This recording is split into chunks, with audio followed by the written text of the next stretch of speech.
हिंदू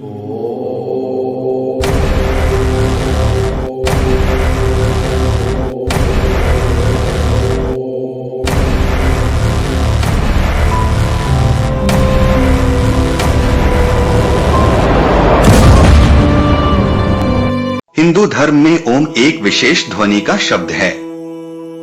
तपस्वी और ध्यानियों ने जब ध्यान की गहरी अवस्था में सुना कि कोई एक ऐसी ध्वनि है जो लगातार सुनाई देती रहती है, शरीर के भीतर भी और बाहर भी, हर कहीं वही ध्वनि निरंतर जारी है और उसे सुनते रहने से मन और आत्मा शांति महसूस करती है, तो उन्होंने उस ध्वनि को नाम दिया।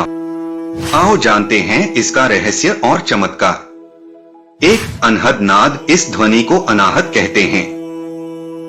अनाहत अर्थात जो किसी आहत या टकराहट से पैदा नहीं होती बल्कि स्वयंभू है, इसे ही नाद कहा गया है। ओम की ध्वनि एक शाश्वत ध्वनि है जिससे ब्रह्मांड का जन्म हुआ है। एक ध्वनि है जो किसी ने बनाई नहीं है। यह वह ध्वनि है जो पूरे कण कण में, पूरे अंतरिक्ष में हो रही है और मनुष्य के भीतर भी यह ध्वनि जारी है। सूर्य सहित ब्रह्मांड के प्रत्येक ग्रह से यह ध्वनि बाहर निकल रही है। दो ब्रह्मांड का जन्मदाता शिव पुराण मान्यता है कि नाद और बिंदु के मिलन से ब्रह्मांड की उत्पत्ति हुई। नाद अर्थात ध्वनि और बिंदु अर्थात शुद्ध प्रकाश। यह ध्वनि आज भी सतत जारी है। ब्रह्मा प्रकाश स्वयं प्रकाशित है, परमेश्वर का प्रकाश, इसे ही शुद्ध प्रकाश कहते हैं। संपूर्ण ब्रह्मांड और कुछ नहीं, सिर्फ कंपन, ध्वनि और प्रकाश की उपस्थिति ही है। जहां जितनी ऊर्जा होगी वहां उतनी देर तक जीवन होगा।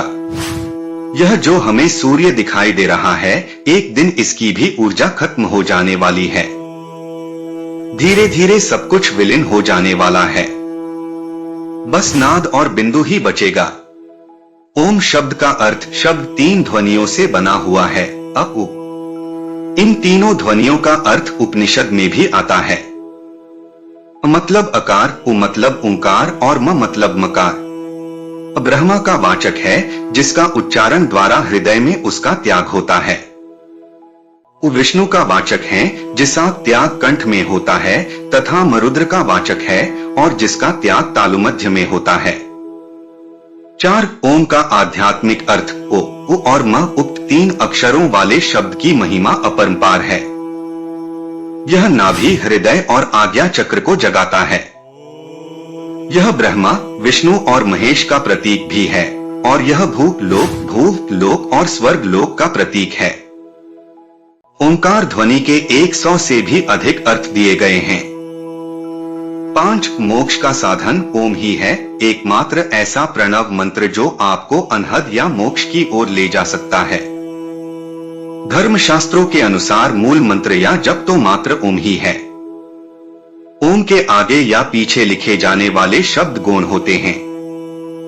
प्रणव ही महामंत्र और जप योग्य है। इसे प्रणव साधना भी कहा जाता है। यह अनादि और अनंत तथा निर्वाण, कैवल्य, ज्ञान या मोक्ष की अवस्था का प्रतीक है। जब व्यक्ति निर्विचार और शून्य में चला जाता है, तब यह ध्वनि ही उसे निरंतर सुनाई देती रहती है। प्रणव की महत्ता, शिव पुराण में प्रणव के अलग अलग शाब्दिक अर्थ और भाव बताए गए हैं।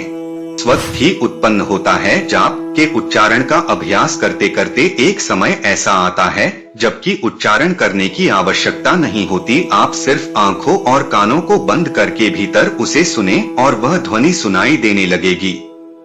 भीतर प्रारंभ में वह बहुत ही सूक्ष्म सुनाई देगी, फिर बढ़ती जाएगी। साधु संत कहते हैं कि यह ध्वनि प्रारंभ में झिंगुर की आवाज जैसी सुनाई देगी, फिर धीरे धीरे जैसे बीन बज रही हो, फिर धीरे धीरे ढोल जैसी थाप सुनाई देने लग जाएगी, फिर यह ध्वनि शंख जैसी हो जाएगी और अंत में यह शुद्ध ब्रह्मांडीय ध्वनि हो जाएगी। 8 शारीरिक रोग और मानसिक शांति हेतु इस मंत्र के लगातार जप करने से शरीर और मन को एकाग्र करने में मदद मिलती है। दिल की धड़कन और रक्त संचार व्यवस्थित होता है। इससे शारीरिक रोग के साथ ही मानसिक बीमारियां दूर होती हैं। काम करने की शक्ति बढ़ जाती है। इसका उच्चारण करने वाला और इसे सुनने वाला दोनों ही लाभान्वित होते हैं। 9. सृष्टि विनाश की क्षमता। ओम की ध्वनि में यह शक्ति है कि यह इस ब्रह्मांड के किसी भी ग्रह को फोड़ने या इस संपूर्ण ब्रह्मांड को नष्ट करने की क्षमता रखता है।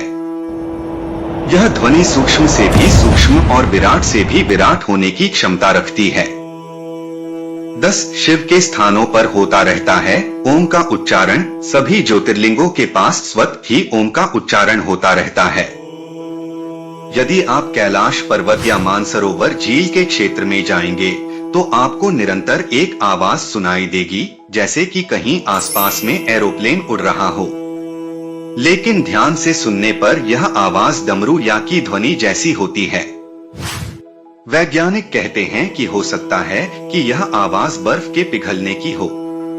यह भी हो सकता है कि प्रकाश और ध्वनि के बीच इस तरह का समागम होता है कि यहाँ से की आवाजें सुनाई देती।